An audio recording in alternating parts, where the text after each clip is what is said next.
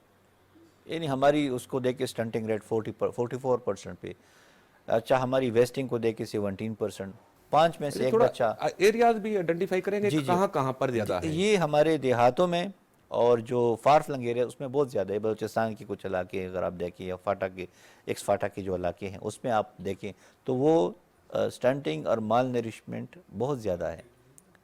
اس کی کیا بہت وجوہات ہیں اس کی؟ ایک تو ہماری شروع کر لیتے ہیں آپ کی پری کنسیپشن سے, جو مائیں ہوتی ہیں جس میں انیمیا 54% ہے. اگر ہم, اور وہ بڑی آسانی سے حل ہو سکتا ہے اگر آپ اس کو ملٹیپل مائکرو نیوٹرینٹ سپلیمنٹ یا آئرن اور فولک ایسڈ پہنچائیں تو انیمیا کو ایڈریس کر تھوڑا سکتے لوگوں ہیں. کو آسان زبان میں ہی بتائیں ہاں, گے. انیمیا خون کی کمی, جو خون کی کمی ہے. تو وہ جب جنم دیتی ہے بچے کو تو وہ لاغر ہوتے ہیں, کمزور ہوتے ہیں, ان کی امیونٹی کمزور ہوتی ہے, وہ مسلسل چل رہا ہے. پھر بریسٹ فیڈنگ بہت ہی ایک کاسٹ افیکٹو اور ایک آسان عمل ہے, اس کو انکریج کرنا ہے ہم نے. ابھی بھی ہم 54% پہ یا 55% پہ ہماری ہے کہ کمپلیٹ برسٹ فیڈنگ جو بچوں کو مائیں پلاتی ہے، وہ ابھی تک ہم 90-80% پہ جو چاہیے، بلکہ 100% کہ 2 سال تک قرآن میں بھی ہے کہ آپ 2 سال تک اپنے بچوں کو اپنا دودھ پلائیں، اور اس کے بہت بڑے فائدے ہیں برسٹ فیڈنگ کے. تو اس سے ایک بیس بن جاتی ہے فزیک کی، کوگنیٹو ڈیولپمنٹ، فزیکل ڈیولپمنٹ، اور بچہ پھر صحت مند رہتا ہے. ساتھ ساتھ میں کمپلیمنٹری فیڈنگ کہ جب وہ آ جاتی ہے نا، ویننگ پیریڈ آ جاتی ہے، تو آپ اس کے ساتھ مزید کیا ملا رہے ہیں خوراک میں، کتنی وہ نیوٹریشس ہے. اور پھر ایڈولسنٹ جب وہ بڑا ہو جاتا ہے یا بڑی ہو جاتی ہے، پھر اس کی اس کے ساتھ ساتھ امیونائزیشن، تاکہ وہ انفیکشن سے بھی محفوظ رہیں. تو امیونائزیشن 100% بچوں کو ہونی چاہیے. ابھی ہم 77% تک پہنچے ہیں جو اسسٹ کوریج ہے، لیکن وہ بھی ویری کرتی ہے رورل، اربن، اور کچھ جیوگرافک ڈسپیرٹیز بھی ہیں اس میں. تو یہ عوامل اگر ہم ان کو ہولسٹیکلی لے لیں تو پھر چینج آ جائے گی ہمارے نیوٹریشن کی سچویشن میں. اس کے ساتھ ساتھ وہی ڈائلیما کہ پروگرامز آ جاتے ہیں نیوٹریشن کے، لیکن وہ سیلوز میں چلتے ہیں، وہ ایک جگہ پہ کام کرتے ہیں، پھر وائنڈ اپ کر جاتے ہیں، کوئی بڑا امپیکٹ نہیں لاتے. تو اس میں ایک انٹیگریشن کا عنصر ہم ابھی شامل کرنا چاہتے ہیں. ہم نے ابھی ریسنٹلی ایک ٹاسک فورس کا کہا ہے کہ ہماری ایک نیوٹریشن کی ٹاسک فورس ہو، جس میں سارے ایکٹرز، ڈونرز، گورنمنٹ اور ایجنسیز جو نیوٹریشن کے سٹیک ہولڈرز ہیں وہ اس میں شامل ہو، تاکہ جو بھی نیوٹریشن کی انٹرونشنز ہیں اس کو مانیٹر بھی کر سکے، کوآرڈینیٹ بھی کر سکے، ان کے چیلنجز ہیں ان کو بھی ایڈریس کر سکے، اور جو پولیٹیکل ویل ہے وہ نظر آ جائے گورنمنٹ کی طرف سے کہ نیوٹریشن کے ایجنڈا کو ہم اون کر رہے ہیں، ہم سٹیئر کر رہے ہیں. تو بہتری آئے گی، ٹائم لگے گا، لیکن یہ ہے کہ ایک ویژن ہم دے رہے ہیں، ہم نے دنیا کو بھی دے دیا. میں ابھی گلوبل نیوٹریشن سمٹ سے ہو کے آیا ہوں، لندن میں تھی، تو اس میں ہم نے اپنا بھی مقدمہ لڑا، لیکن ساتھ ساتھ ہم نے دنیا کو بھی ایک ویژن دے دی کہ آپ نے نیوٹریشن کا مسئلہ کیسے حل کرنا ہے، وہ انٹیگریٹڈ، انکلوسیو، انوویٹو اپروچ کے تحت. جی ناظرین، ٹائم لگے گا، وقت لگے گا. ابھی وقت ہوا ہے بریک کا، ملتے ہیں بریک کے بعد.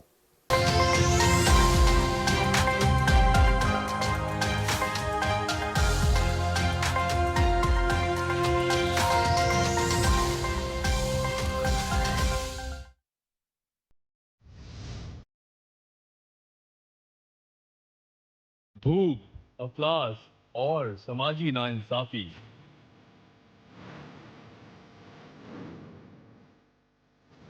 کہیں حادثوں سے پریشان تو کہیں جہالت سے لڑنے کی کوشش کرتا انسان. غفلت کے اندھیروں سے آزاد ہونے کا انسان. امید کی روح سے بدل رہا ہے انسان.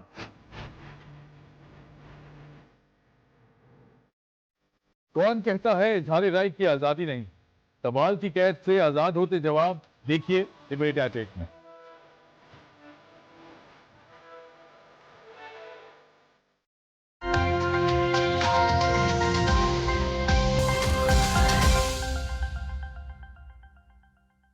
ناظرین، ہم دیہاتوں کی بات کر رہے تھے، لیکن یہاں پر ایک اور مسئلہ بھی ہے کہ ایک تو شہروں کی آبادی تیزی سے بڑھ رہی ہے، اور دوسرا دیہاتوں سے آبادی شہروں میں منتقل ہو رہی ہے، جس کی وجہ سے شہر مشروم کی طرح پھیل رہے ہیں اور ہمارے شہر بڑے ہو چکے ہیں، بہت بڑھتے جا رہے ہیں. اور دوسری طرف جو ہسپتالیں 20 سال پہلے تھیں، آج بھی وہی ہسپتال ہیں، ہسپتالوں کی تعداد شہروں میں نہیں بڑھ رہی. تو ڈاکٹر صاحب، اس مسئلے کا کیا حل ہے کہ شہر بہت بڑے ہوتے جا رہے ہیں؟ لاہور دیکھ لیں، راولپنڈی دیکھ لیں، کراچی دیکھ لیں، اسلام آباد چھوٹا سا شہر ہوتا تھا، بہت بڑا شہر ہو گیا، بگ سٹی بن گیا ہے، ہر شہر پھیلتا جا رہا ہے، اور ہاسپٹل وہی ہیں. اسلام آباد میں پیمز ہاسپٹل تھا، پولی کلینک تھا، ایک سی ڈی ہاسپٹل ہے چھوٹا سا، یہ ہاسپٹل ہے، اور آبادی بڑھ گئی ہے. اور خاص طور پر جو پیچیدہ امراض ہیں، مطلب ایسے خطرناک امراض کے مریض ہوتے ہیں، ان کو ہفتوں ہفتوں کا ٹائم ملتا ہے چیک اپ کا، ٹیسٹ کا، مہینوں کے ٹائم بھی ملتا ہے، تو وہ کدھر جائیں؟ اس کا کیا حال ہے؟ اچھا، اس کے 2 زاویے ہیں. ایک تو یہ ہے کہ اگر ہم اپنے پرائمری ہیلتھ کیئر سسٹم کو مضبوط بنائیں، فعال بنائیں، اور جو بھی بیماریاں ادھر ٹریٹ ہو سکتی ہیں ادھر وہ ٹریٹ ہو جائیں، تو یہ لوڈ آٹومیٹکلی کم ہو جائے گا. 70% تو ہماری پرائمری لیول پہ یہ ٹھیک ہو سکتی ہیں. تو جو لوڈ آپ دیکھ رہے ہیں وہ ان نیسیسریلی ہے، کیونکہ ہمارا پرائمری ہیلتھ کیئر سسٹم ابھی وہ لیول کا، اس لیول کا فعال نہیں ہے جس کے ہونا چاہیے تھا، جس کے لیے ہم کر رہے ہیں، جو ہم انیشیٹوز لا رہے ہیں revamp primary health care system کا کیپیسٹی بلڈ کر رہے ہیں، اور جو پروگرامز میں آپ کو بعد میں بتاؤں گا کہ ہم کچھ پروگرام بھی لا رہے ہیں کہ ہمارا primary health care system develop ہو جائے۔ ایک تو یہ، دوسرا یہ کہ ہمارے شہروں میں جو ہاسپٹلس کی سچویشن ہے، ایک تو آپ ایکسپینشن کی بات کر رہے ہیں جو کہ ہونی چاہیے، جتنے اچھے ہاسپٹلز آ جائیں پرائیویٹ سیکٹر سے خاص کر، اور وہ افورڈیبل کوالٹی سروسز لوگوں کو دیں، تو اس سے تو بہتری ضرور آئے گی۔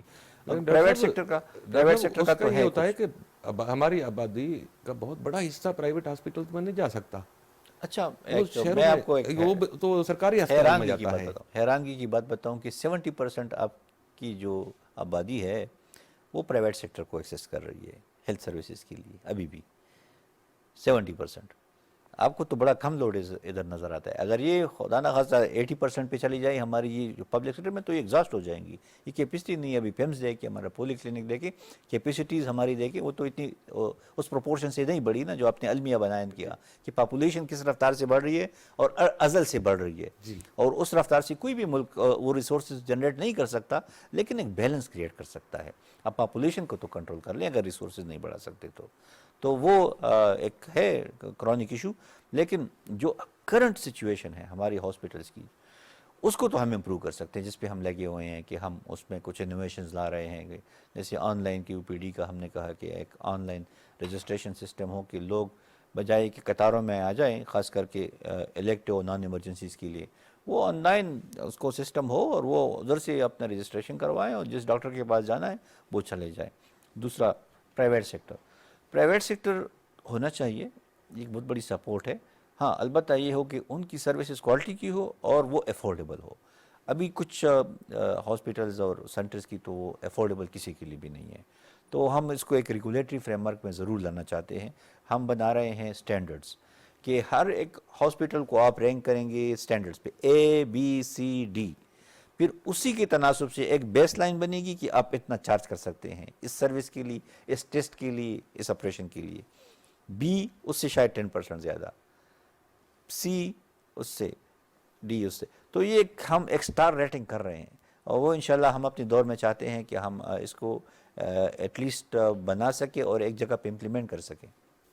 ڈاکٹر صاحب، کرونا کے وقت ہم نے ہیلتھ ریسورسز کے حوالے سے دیکھا تھا کہ ہمارا ہیلتھ سسٹم لوگوں کا پریشر نہیں برداشت کر سکا تھا مریضوں کا، اور آپ نے بھی دیکھا ہوگا کہ اس وقت کس طرح وینٹیلیٹرز کی ضرورت تھی، اور سر دست حکومت NDMA کے ذریعے وینٹیلیٹر منگوا رہی تھی باہر سے اور دستیاب نہیں تھے۔ تو خدا نہ خواستہ ایسی کوئی وبا مستقبل میں، تو کیا ہمارا ہیلتھ سسٹم اس قابل ہوگا؟ اچھا، یہ جو بیس ہے کہ پینڈیمک پریپیئرنس اور رسپانس کی، اس کو بیس بنا کے، کیونکہ ہمیں علم ہے کہ جو گلوبل ہیلتھ سیکیورٹی ہے وہ اس وقت انفارچونیٹلی ایکٹیو ہو جاتی ہے جب پینڈیمک آ جاتا ہے، تو پوری دنیا کہتی ہے کہ جی اپنے ہیلتھ سیکیورٹی کے سسٹم کو مضبوط بناؤ، کچھ نہ کچھ فنڈنگ آ جاتی ہے، کچھ ویکسینز پہ کام ہو جاتا ہے، کچھ کیپیسٹیز پہ، اور ایک ہنگامہ کریٹ ہو جاتا ہے۔ لیکن اگر آپ پریمپٹ کر لیں اور آپ اپنے سسٹم پہلے سے بہتر بنائیں، تو آپ بہتر طریقے سے انسانی جانوں کو بھی بچا سکتے ہیں، اور جو اکنامک لاس ہوتی ہے اس پینڈیمک سے، آپ نے دیکھا $1 ٹریلین دنیا کو ہوا کووڈ سے۔ اچھا، ہماری پلی کیا تھی منسٹر بننے سے پہلے؟ میں ایک ایڈوکیسی فورم کا حصہ تھا، ہم کوئی $20 بلین مانگ رہے تھے دنیا کی پوری سسٹم کو پریپیئرڈ کرنے اور رسپانسو کی کسی پینڈیمک کی صورتحال میں۔ اگر $20 بلین جنریٹ ہو سکے، اور خاص کر ان ممالک میں جن کے سسٹم کا ہمیں پتہ تھا کہ کمزور ہے، کیونکہ میں نے کام کیا بہت سارے ممالک میں، تو وہ اس کی بیس پہ ہم کہہ رہے تھے، دنیا نہیں مان رہی تھی۔ اگر وہ انویسٹ ہو جاتے $20 بلین ویکسین میں اور سسٹم ڈیولپمنٹ میں، تو وہ آپ کو جو ٹریلینز کا لاس ہوا ہے، کچھ اس طرح $1 ٹریلین کا لاس ہوا ہے اکانومی کو، گلوبل اکانومی کو، وہ نہ ہوتا۔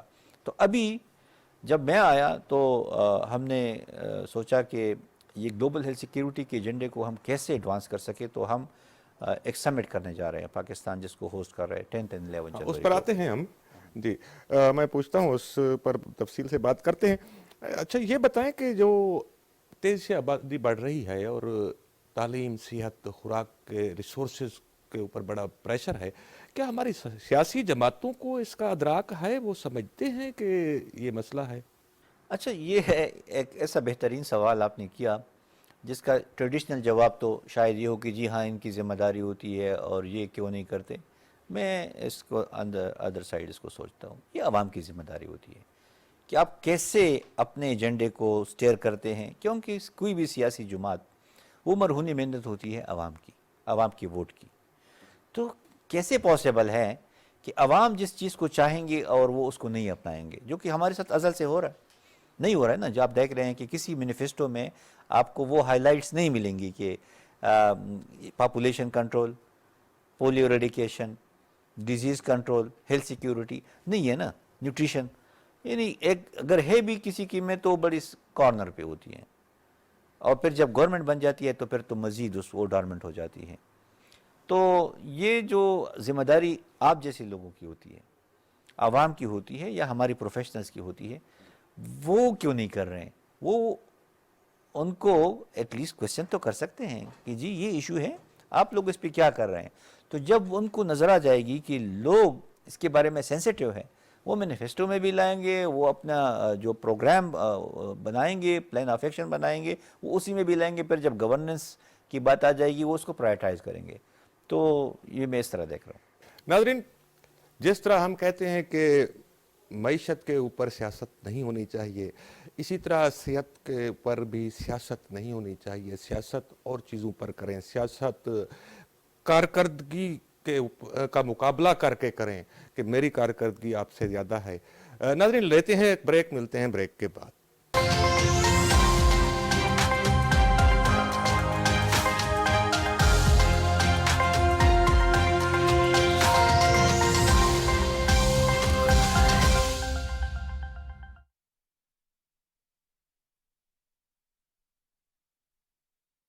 وہ ہے گلوبل ہیلتھ سیکیورٹی کا کنسیپٹ. ہم اپنے مہمان سے پوچھتے ہیں کہ یہ گلوبل ہیلتھ سیکیورٹی کیا ہے اور گلوبل ہیلتھ سمٹ یہ کہاں منعقد رہا ہے، کب منعقد ہونے جا رہا ہے. اچھا، آپ نے ہمارے دل کی بات کہی، اور جو کہ ابھی ہم اس پہ کام بھی کر رہے ہیں. اور Pakistan is one of the leading country کے جو گلوبل ہیلتھ سیکیورٹی کے ایجنڈے کو آگے سٹیئر کر رہا ہے دنیا میں. گلوبل ہیلتھ سیکیورٹی اس کا یہ مطلب ہے کہ دنیا کے تمام ممالک کے صحت کے جو سسٹمز ہے وہ اس قابل ہو، پریپیئرڈ ہو اور رسپانسیو ہو کسی بھی پینڈیمک سے نمٹنے کے لیے. یعنی ان کے پاس کیپیسٹیز، ریسورسز، اکوپمنٹس اور جو پریونٹیو چیزیں ہیں، پروٹیکٹیو اکوپمنٹس ہیں، اور ویکسین بنانے کی کیپیسٹی وہ اس قابل ہو کہ کوئی بھی پینڈیمک. کیونکہ ہم ایک ایسی ایرا میں رہ رہے ہیں، وائرس ایرا اس کو میں بولتا ہوں. کبھی زیکا، کبھی کولرا، تو کبھی کووڈ، تو کبھی سارس، اور یہ مختلف شکلوں میں انفارچونیٹلی پھر بھی آئیں گے. ہمیں پینڈیمکس کا سامنا یہ نظر آ رہا ہے کہ یہ فیوچر میں بھی ہوں گے. تو اس کے ساتھ ساتھ ہم نے سسٹم اپنے بنانے ہیں. کووڈ نے ہمیں بہت بڑا سبق دے دیا کہ بھائی گلوبل ہیلتھ سیکیورٹی کو پرائرٹائز ہونا چاہیے. اگر یہ پرائرٹائز ہوتی تو وہ نقصان نہ ہوتا جو دنیا میں اس سے ہوا. پاکستان نے تو پھر بھی اس میں اچھا پرفارم کیا، اور اس میں میں داد دیتا ہوں NCOC کو اور ہماری سول اور ملٹری لیڈرشپ کو. خاص کر ملٹری لیڈرشپ نے اس کو لیڈ کیا، تو وہ ایک خوشائن بات تھی. اور ابھی بھی آج میں ہو کے آیا ہوں NCOC کو جو نیا انہوں نے بنایا ہے، وہ آپ خود جائیں گے تو آپ حیران ہو جائیں گے کہ کیسے سسٹمز ہم لائے ہیں. اور وہ بھی ایک سٹیپ ہے towards the global health security. تو پاکستان نے سوچا کہ جب دنیا کی سچویشن ہے اور جب پینڈیمک آ جاتی ہے تو ہر کوئی گلوبل ہیلتھ سیکیورٹی کے لیے بولتا ہے اور دائی بن جاتا ہے. جب پینڈیمک ختم ہو جاتی ہے سارے ڈورمنٹ ہو جاتے ہیں. تو ہم ایک ایڈوکیسی، یہ ہمارا ایک قومی مزاج بن گیا ہے، انٹرنیشنل مزاج ہے. ہم ابھی قوم سے بڑھ کے انٹرنیشنل کی بات کریں، کیونکہ ہم گلوبل ہیلتھ سیکیورٹی سمٹ کرنے جا رہے ہیں 10 اور 11 جنوری کو پاکستان اسلام آباد میں کر رہے ہیں، جس میں بہت سارے ٹاپ ایکسپرٹس آئیں گے، بہت سارے ممالک اس میں شرکت کریں گے. اور ہم یہی ایڈوکیسی کرنا چاہتے ہیں کہ جو گلوبل ہیلتھ سیکیورٹی ہے اس کو پری پینڈیمک ایریا میں وہ پرائرٹی دیں، وہ پولیٹیکل سپیس اور وہ پالیسی سپیس دے دیں کہ وہ دنیا کی جو ہیلتھ سسٹم ہے جہاں پہ کمزور ہے وہ بڑھ سکے، بنا سکے، وہ کیپیسٹی گین کر سکے، تاکہ جب کوئی پینڈیمک آ جاتی ہے تو پھر کوئی پینک ہی نہ ہو. اور پھر جو انفارچونیٹ لاسز ہو جاتی ہیں پریشیس ہیومن لائفز کی، وہ نہ ہو. آپ کی اکانومی کو جو نقصان ہو جاتا ہے وہ نہ ہو. آپ کے ٹریڈ کو، آپ کے ایئر ٹریول کو، سارے ٹریول کو، تو وہ نہ ہو. تو وہ ہم کرنے جا رہے ہیں. اور ہماری خواہش اور گول یہی ہے کہ پوری دنیا اور پوری دنیا کی لیڈرشپ، ہیلتھ لیڈرشپ، وہ اکٹھی ہو جائیں، اور پھر جو ڈونرز ہیں، جو امیر ممالک ہیں، جو فارما انڈسٹری ہیں، جو ہیلتھ کے ایکسپرٹس ہیں، جو ہیلتھ انسٹیٹیوشنز ہیں، اس کو اس پہ قائل کر سکیں کہ لو اینڈ مڈل انکم کنٹریز جو دنیا میں ہیں پرائرٹائز کر لیں کہ ان کے سسٹم پہلے بنائیں. پھر جو ویکسین مینوفیکچرنگ کیپیسٹی ہے، پیٹنٹ کا ایک ایشو رہا، آپ نے کووڈ میں دیکھا کہ جس کے پاس پیٹنٹ اور رائٹس تھے، پراپرٹی رائٹس تو وہ دوسرے کو نہیں دے رہے تھے. ہم اس کو ڈی ریگولیٹ کرنا چاہتے ہیں، اور اسی کے لیے ہم ایڈوکیسی کریں گے اسی فورم سے جو ہم کر رہے ہیں کہ وہ پیٹنٹ بے شک آپ اپنے وہ کریں، لیکن جس دوسرے ملک کے ساتھ اگر وہ کیپیسٹی ہے بنائی ہے انہوں نے، تو وہ ان کو ٹرانسفر کرے تاکہ وہ بھی ویکسین بنا سکے، اپنی ضروریات پوری آپ کیا کر سکے. توقع رکھتے ہیں کہ اس گلوبل ہیلتھ سمٹ کا جو ہے، گلوبل ہیلتھ سیکیورٹی سمٹ، اس کے کتنا امپیکٹ ہوگا؟ ایک تو میں آپ کو بتاؤں کہ ابھی ہوا بھی نہیں ہے، اور الحمدللہ پاکستان کا جھنڈا پوری دنیا نے مانا ہے، اور پوری دنیا میں یہ ہوسٹ کر رہے ہیں بڑے ٹاپ پہ. دنیا کو پتہ چل گیا کہ پاکستان لیڈ کر سکتا ہے دنیا کو. ہیلتھ سے ہم شروع کر رہے ہیں، لیکن بہت اور ساری چیزوں میں بھی پاکستان لیڈ کر سکتا ہے، اس کے پاس کیپیسٹی ہے. ہم وہ جو ڈیو اسپیس ہے، پاکستان کا جو مقام ہے دنیا میں، وہ حاصل کرنا چاہتے ہیں جو ہم ڈیزرو کر رہے ہیں. تو ایک اچھا امپریشن تو آلریڈی ایک بلٹ اپ ہو رہا ہے. تو اس حوالے سے عالمی اداروں کا کیا کردار ہے، خاص طور پاکستان کے صحت کے مسائل ہیں اور گلوبل ہیلتھ سیکیورٹی میں پاکستان کے جو ایشوز ہیں، اس پر عالمی اداروں کا کیا کردار ہے؟ اچھا، عالمی اداروں کو تو ہم ایڈوکیٹ کریں گے، ہم ان کو انگیج کریں گے، ہم ان کو ساتھ لے جائیں گے کہ جو ہماری ایڈوکیسی ہے یا جو ایفرٹس ہم کر رہے ہیں کہ نہ صرف پاکستان کی بلکہ پوری دنیا کے غریب اور مڈل انکم کنٹریز کی کیپیسٹی بڑھانے کی، پھر گلوبل ہیلتھ سیکیورٹی ایجنڈے کو پولیٹیکل اور ہیلتھ ایجنڈے میں سپیس دینے کی تاکہ وہ اگنور نہ رہے، پھر ریسورسز پول کرنے کی. ہمارے ایجنڈے میں وہ بھی شامل ہے کہ ایک پینڈیمک فنڈ ہو، جو ریسورسز جو دنیا کے امیر ممالک ہیں اس میں وہ ریسورسز پمپ کر سکیں، اور پھر جیسی ضرورت آ جاتی ہے وہ بقدر ضرورت ان ممالک کو ٹرانسفر کیا جا سکے. وہ ریسورس فائنینشیل ہو، ہیومن ہو، ٹیکنالوجیکل ہو، ویکسین کی ہو. تو کاز بہت بڑا ہے. اچھا، یہاں پر پاکستان میں ایک چیز ہے ای ڈی ایف، کہ جو ٹیکسٹائل کمپنیاں ایکسپورٹ کرتی ہیں تو وہ ان کے ایکسپورٹ سے ایک E D F, export development fund کاٹا جاتا ہے، اور پھر انہیں کی ڈیولپمنٹ کے لیے R&D کے اوپر خرچ ہوتا ہے. تو کیا یہ ہم دنیا سے تو بات کر رہے ہیں، یہ جو فارماسیوٹیکل کمپنیاں ہیں ان کو بھی کنٹریبیوٹ کرنا چاہیے اس حوالے سے؟ آپ کیا سمجھتے ہیں؟ جی، ایک تو ہے ہمارا RDF فنڈ ہے، 1% وہ کنٹریبیوٹ کر رہے ہیں جو ہمارے ڈریپ میں آ رہا ہے، تو وہ ایک فنڈ تو ہے. لیکن جو آپ نے تمہید باندھی اس کی فارما کی، تو فارما فلرش تو پاکستان میں بزنس انہوں نے کیا ہے اور کافی منافع تو کمائے ہیں. حقیقت تو یہ ہے کہ اور پوری دنیا میں فارما انڈسٹری میرے خیال میں سب سے آمس کے بعد یا شاید آم سے بھی زیادہ وہ فارما انڈسٹری ہی ہوتی ہے، جو کہ ٹھیک ہے، بزنس کو تو آپ نہ روک سکتے بلکہ انکریج کرتے ہوتے ہیں. ہم کیا چاہتے ہیں؟ ہم چاہتے ہیں کہ جو فارما انڈسٹری ہے وہ ہماری جو ہیلتھ کی ضروریات ہے اس کو بھی پورا کر سکے، اپنا منافع بھی کمائیں اور گلوبل نیشنل اکانومی کو بھی سپورٹ کر سکے. تو ہم نے کچھ سٹیپس لیے ہیں، جیسے ہم نے فارما پارک کا ویژن دے دیا کہ ہم پاکستان میں پہلے یہ جو مالیکیولز ہے API جس کو ہم بولتے ہیں، وہ مینوفیکچر نہیں ہو رہی، وہ باہر سے آ جاتی ہے. تو ایک تو ہمارا امپورٹ بل بہت ہیوی ہو جاتا ہے، پھر اس کی ترسیل، اس کی ایکسیسیبلٹی، پھر کوالٹی، پھر وہ سٹیپس جو فالو کرنے ہوتے ہیں، تو اس میں چیلنجز ہے. ڈاکٹر صاحب، یہی تو بات ہے نا کہ سارا را مٹیریل باہر سے آتا ہے. مطلب پاکستان میں خاص طور پر پچھلے سال جب ہمارے پاس فارن ریزرو کی کمی تھی اور ہم تھوڑا سا ریگولیٹ کر رہے تھے، ہماری گورنمنٹ امپورٹس کو تھوڑا کرٹیل کر رہی تھی، تو بڑا سب سے زیادہ جو شروع ہوگا جو چیخیں آئی تھیں وہ فارماسیوٹیکل کی طرف سے آئی تھی کہ را مٹیریل بند ہو گیا. یہاں پر کیوں نہیں بناتی ہیں کمپنیاں؟ تو وہ پہلے تو نہیں تھا. ابھی جو ہم ویژن لائے ہیں، جو میں نے عرض کی فارما پارک کا، کہ ہم ایک پوری سپیس دے دیتے ہیں انڈسٹری کو پبلک پرائیویٹ پارٹنرشپ کے تحت، وہ مالیکیولز بنانے کی فیسلٹی ادھر بنائیں. اس میں ٹرانسفر آف ٹیکنالوجی ہوگی، لیکن وہ ہم دوست ممالک کے ساتھ نیگوسیشن میں ہیں جنہوں نے اگری بھی کیا ہے کہ ہم آپ کو ٹیکنالوجی ٹرانسفر کروائیں گے. تو وہ ایک بہت بڑا انیشیٹو ہے، اور خوشی کی بات یہ ہے کہ ہم اس کو SIFC میں لے آئے ہیں، تو under that domain one window operation, اور وہ ایک انیبلنگ انوائرمنٹ بھی ہوگی، پھر جو انویسٹرز ہیں ان کو سیکیورٹی بھی ہوگی، کیونکہ وہ ٹرسٹ کرتے ہیں SIFC کے میکینزم کو زیادہ، وہ بیوروکریٹک ہرڈلز بھی نہیں ہوں گے، تو یہ ایک وہ ہے حل ہے دیر پا۔ پاکستان میں زندگی بچانے والی ادویات لوگوں کا عام طور پر یہ تاثر ہے کہ ایک بار جب خریدنے جاتے ہیں تو ایک قیمت ہوتی ہے، ہفتے یا 2 ہفتے کے بعد جاتے ہیں تو ان کی قیمت بڑھ چکی ہے، ڈبل بھی ہو چکی ہوتی ہے، ایسا کیوں ہوتا ہے؟ اس کی کیا وجہ ہے؟ اچھا، حقیقت میں آپ کو بتاؤں دوسری ہے، ہمارے دور میں جو ہم 5 مہینے کی ہماری گورنمنٹ رہی، ہم نے تو 1 روپے نہیں بڑھائی دوائیوں کی قیمت، حالانکہ وہ کیس چل رہا ہے اس کا 262 جو ہارڈ شپ میڈیسنز ہیں، جس کے لیے ہم کوئی جسٹیفیکیشن اور کنسنسس ان کے ساتھ فارما انڈسٹری کے ساتھ اور ڈریپ کے ساتھ بنا رہے ہیں کہ کس طریقے سے اس کا حل ہم نکال سکیں، تو ہمارے تو ایز اے پالیسی یہ تو آپ کو پتہ ہونا چاہیے کہ 1 روپے نہیں بڑھی۔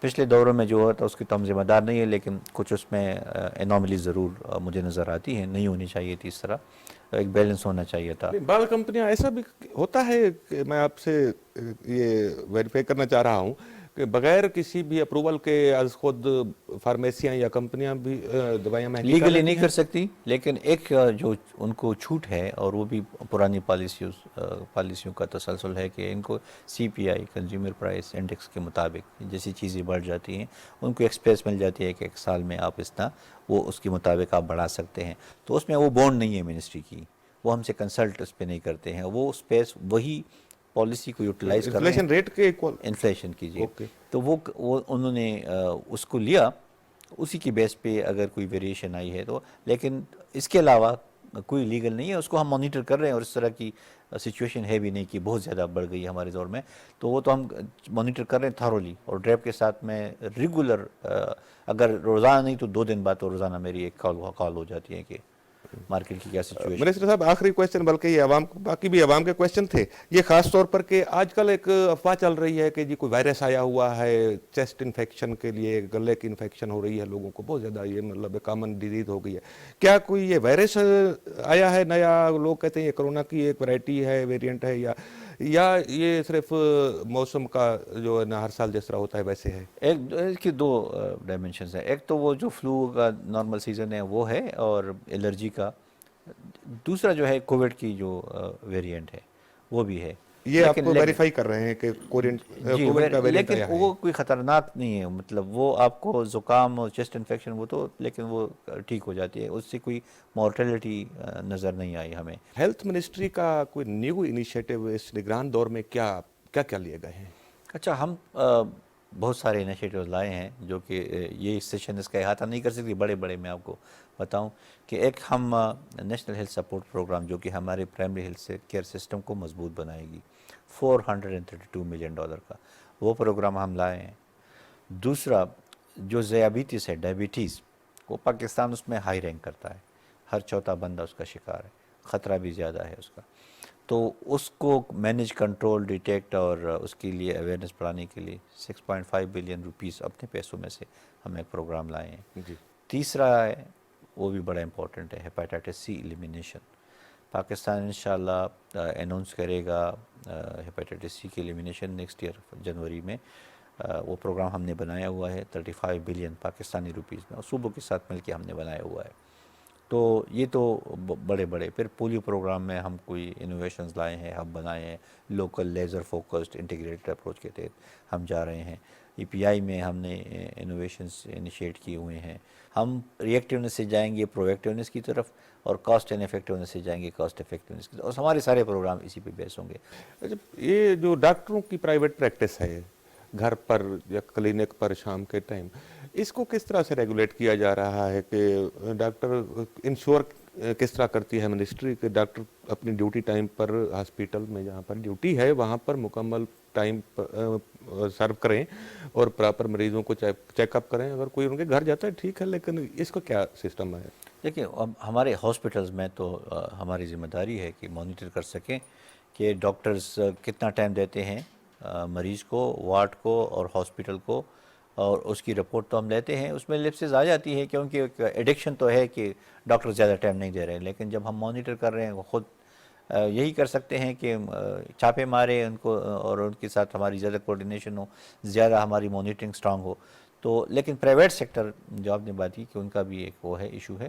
پرائیویٹ سیکٹر میرے خیال میں وہ تو ڈی ریگولیٹڈ ہی سا ہے, ان کی اپنی مرضی ہے کہ جو فی بھی انہوں نے متعین کی ہے وہ لگا لیتے ہیں. ابھی جو میں نے پہلے بات کی فیس کا کوئی مطلب وہ فارمولا نہیں ہے, اور دوسرا میں نے جو بات کی کہ ہم ٹیکس بھی اس پر کوئی نہیں دیتے ہیں, یہ بھی ہوتا ہے. جو فی سٹرکچر ہے جس کے لیے میں نے آپ کو شروع میں عرض بھی کیا کہ ہم سلیبز لا رہے ہیں کہ اس ہاسپٹل کی اس سروس کی یہ ایوریج کاسٹ ہوگی, 10% ویریشن شاید ہو جائے لیکن زیادہ نہیں ہونی چاہیے.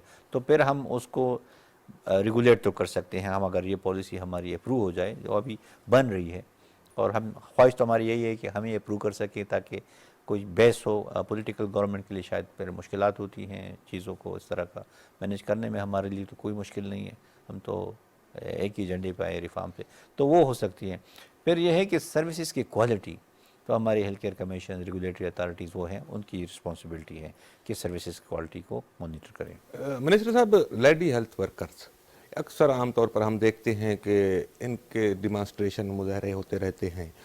پہلے ان کا پرماننٹ ہونے کا ایشوز تھا, پھر کوئی سلیکشن گریڈ وغیرہ کے بھی شاید ایشوز تھے.